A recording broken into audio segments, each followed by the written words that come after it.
रनाळा ग्रामपंचायतीत भीषण आग, शॉर्ट सर्किटमुळे रेकॉर्ड रूम जळाली. रनाळा ग्रामपंचायत कार्यालयात आज संध्याकाळी भीषण आग लागल्याची घटना घडली असून या आगीत महत्त्वाचे सरकारी रेकॉर्ड आणि कॉम्प्युटर सिस्टम जळून खाक झाल्याची माहिती समोर येत आहे. मिळालेल्या माहितीनुसार संध्याकाळी साधारण 4 वाजेच्या दरम्यान परिसरात लाईट वारंवार ये-जा करत होती.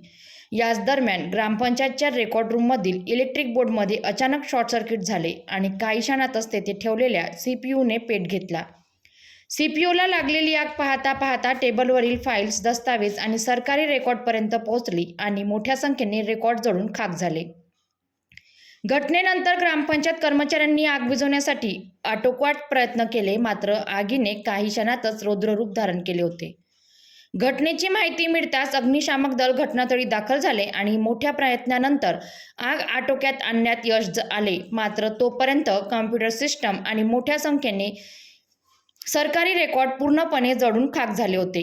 या घटनेमुळे ग्रामपंचायत प्रशासनात एकच खळबळ उडाली असून नेमके किती नुकसान झाले याचा पंचनामा सुरू असल्याची माहिती मिळत आहे. दरम्यान वारंवार होणाऱ्या लाईटच्या लपंडावामुळेच ही दुर्घटना घडल्याची प्राथमिक माहिती समोर येत आहे. तर प्रश्न असा उपस्थित होत आहे की सरकारी कार्यालयामध्ये सुरक्षेच्या उपाययोजना नेमक्या किती सक्षम आहेत? तर अशाच ताज्या आणि धडाकेबाज बातम्यांसाठी पाहत रहा पब्लिक टू पीएम न्यूज 24.